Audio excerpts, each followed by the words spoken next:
Assalamualaikum warahmatullahi wabarakatuh. Kembali lagi di channel Adi Gibran. Kali ini saya ingin mewawancarai dokter cantik, dokter forensik yang ada di Sulawesi Tengah, khususnya Donggala. Yuk mari simak video saya ini.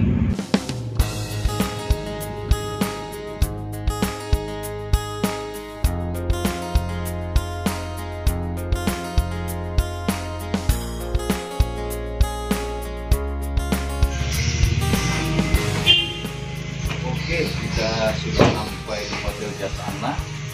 Kita langsung samperin saja Bu dokternya. Ayo kita cari, ikutin saya terus.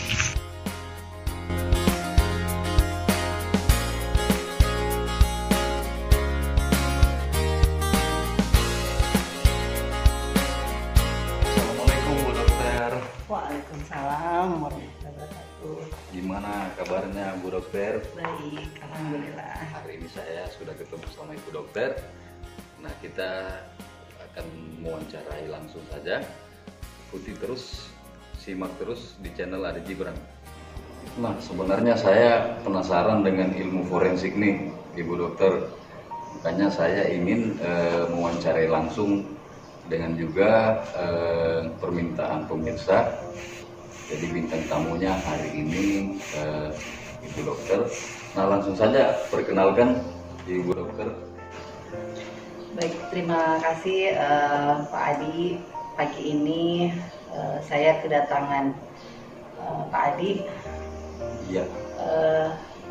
Sebelumnya saya perkenalkan diri. Saya Dokter Anissa, spesialis forensik. Saya alumni dari Unhas, sekolah S1 kedokterannya angkatan 97, dan ambil spesialis di 2010 karena saya harus mengabdi dulu di daerah saya, Kabupaten Donggala, karena saya kelahiran Donggala. Dan saya lanjut 2013 selesai spesialis forensik, lanjut ambil S3-nya di Unhas. Selesai 2016 langsung mengabdi ke Sulawesi Tengah, Kabupaten Donggala. Gitu ya. Ketertarikannya apa saja sehingga mengambil jurusan forensik ini? Apa saja yang membuat dokter itu tertarik untuk ambil forensik? Ya, jadi awalnya saya sebenarnya mau ngambil spesialis kulit, ya. Ceritanya dulu itu waktu ini. Tapi saya melihat yang mengambil spesialis kulit di daerah saya sudah terlalu banyak, dan saya melihat spesialis forensik tidak ada yang ambil di Sulawesi Tengah gitu. Dan hal yang menarik juga karena Bupati Donggala almarhum Mendukung ya. Ya, almarhum Adam Arjad sebelumnya ya. Kenapa tidak ambil ahli kecantikan atau dokter kandungan? Kan selama ini kan Ibu dokter terlihat luar biasa sekali nih. Makasih Pak Adi. Jadi saya ngambil forensik, saya berpikir semua ilmu itu bagus ya, tinggal bagaimana kita mencintai ilmu itu. Dan spesialis forensik ini menurut saya adalah spesialis yang memang tantangannya luar biasa, karena ya paradigma orang awamnya bahwa forensik itu selalu berkaitan dengan mayat, kasus pembunuhan, misalnya mayat-mayat yang ditemukan gantung diri ya. Berarti selama ini yang kasus ditangani ya semacam begitu ya? Ya. Pembunuhan lah. Ya, banyak yang kalau untuk forensik sebenarnya sekarang udah berkembang ya ilmu forensiknya, masuk ke ilmu mediko-legal. Jadi terkait dengan bukan hanya kasus pembunuhan, tapi dia sudah melebar ke arah mediko-legal. Jadi perspektif hukum dalam hal mengaudit apakah tenaga-tenaga kesehatan ini sudah melakukan standar prosedur, itu kami masuk di ranah itu juga. Adakah Selama ini kendala-kendala yang dialami selama pemeriksaan itu, Dok? Ya, karena Indonesia ini adalah negara yang memang culture budaya rasnya sangat bervariasi ya. Jadi ada pada saat di lapangan kami sudah mau memulai otopsi, tiba-tiba pihak keluarga datang meminta otopsi dihentikan ya. Padahal kami kan bekerja sesuai perintah undang-undang. Ketika sudah ada surat permintaan otopsi, kami juga nggak bisa menolak. Nah itu tantangan di lapangan. Pihak keluarga biasanya ada beberapa yang tiba-tiba datang berkelompok ya dalam bentuk massa seperti itu, meminta untuk dihentikan. Nah, jadi ya itu salah satu tantangan. Masih banyak tantangan yang lain. Nah, kalau forensik ini kan identik dengan kasus pembunuhan, kasus penganiayaan. Apakah masih bisa itu dok memeriksa pasien yang sakit yang lain atau yang umum lah pokoknya?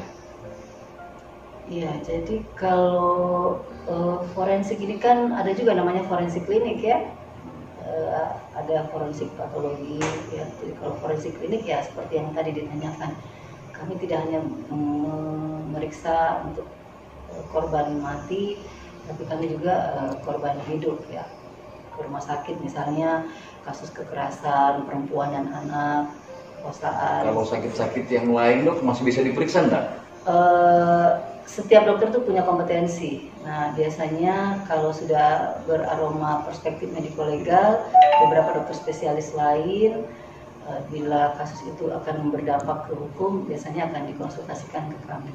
Begitu ya? Ya, ke forensik mediko-legal. Nah, selama ini daerah-daerah mana saja yang pernah atau yang dibutuhkan untuk pemeriksaan kepada si korban? Nah, ini daerah mana saja dok yang pernah dikunjungi? Ya, saya lingkupnya di Indonesia Timur ya, Makassar. Saya pernah ke Kendari, penggalian mayat, ya saksi ahli juga. Bagi pemirsa, siapa tahu ada kasus pembunuhan atau yang lain, bisa dihubungi Ibu Dokter Anissa Anwar. Nah, ini menjadi info-info yang penting di dunia forensik. Terus dok, suka duka menjadi seorang dokter forensik seperti apa sih?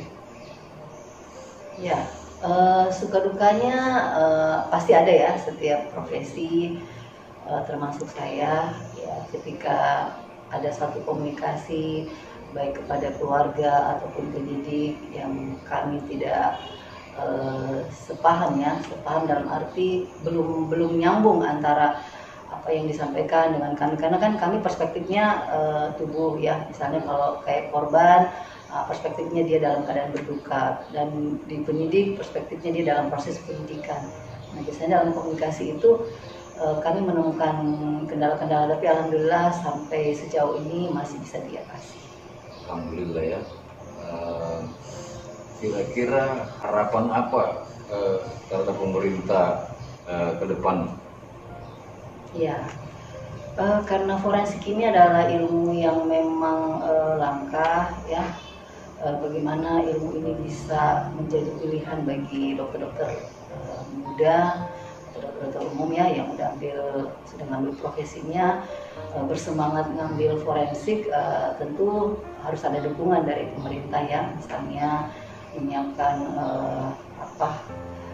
pembiayaan seperti beasiswa ya, kemudian anggaran-anggaran untuk pelayanan forensik harus jelas di lapangan. Jadi ketika di lapangan nanti tidak ada lagi pertanyaan-pertanyaan ini pembiayaan siapa yang tanggung, seperti itu. Gitu ya. Ya. Jadi pemirsa, demikian wawancara saya kali ini sama Ibu Dokter. Ya. Dokter Anissa ya. Ya. Gelarnya gimana dok? Alhamdulillah, sebelum saya menyebutkan gelar, saya mau terima kasih sama Allah Subhanahu wa Ta'ala, kedua orang tua saya, suami saya, keluarga saya ya, kakak saya, adik saya, termasuk Pak Adi nih kayaknya. Iya. Sudah berkesempatan untuk diwawancara ini, saya terima kasih sekali nih. Aduh, nggak gampang ketemu sama Ibu Dokter ini. Iya, sebenarnya tadi pagi ini saya harus berangkat kerja, tapi diminta untuk meluangkan waktu. Ya, saya pikir ini untuk daerah saya ya, masyarakat juga ya, tidak apa-apalah beberapa menit saja. Jadi gelar saya alhamdulillah Nama dokter. lengkapnya, Ya, nama lengkapnya dokter? ya. Nama saya lahir Anissa ya. Anissa. Anissa saja. Tapi ketika saya udah ngambil profesi dokter, saya memasukkan nama orang tua saya, Anwar Mutahir. Karena Luar biasa, waktu saya lihat di ijazah TK saya, kok nama saya cuma Anissa ya. Tapi saya lihat kok nama orang tua saya nggak ada gitu. Jadi saya tambah waktu itu, setiap isi absen ada Anwar Mutahirnya. Karena bagi saya orang tua adalah yang segalanya. Ya alhamdulillah berkat Allah Subhanahu Wa Taala, orang tua, saudara saya yang banyak mengalah pada saya karena biayanya luar biasa besar.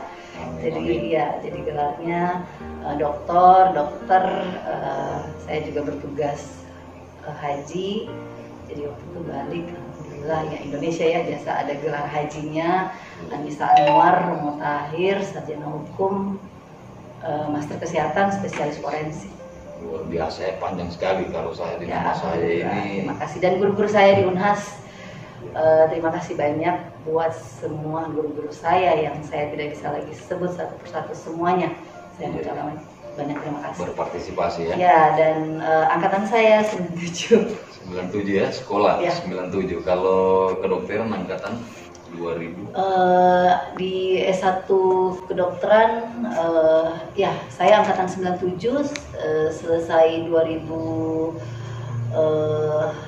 ya saya ngambil 2010 spesialis forensiknya ya, karena saya waktu selesai saya harus mengambil dulu berapa tahun ya, Bupati Donggala ya, semua Bupati Donggala, dan terakhir ini Bapak Bupati Dr. Andes Haji Kasman Masa SH. Terima kasih. Beliau sekarang udah ambil S2. Luar biasa ya. S3 ya. S3 ya. Ya, S3 beliau udah ambil proses S3 sekarang. Demikian wawancara saya dengan Ibu Dokter. Ya. Nah, jangan lupa dukung terus channel saya agar berkembang. Jangan lupa subscribe, tulis komentar jika saran dan kritik yang ada. Assalamualaikum warahmatullahi wabarakatuh. Waalaikumsalam warahmatullahi wabarakatuh. Terima kasih Bu Dokter. Ya, terima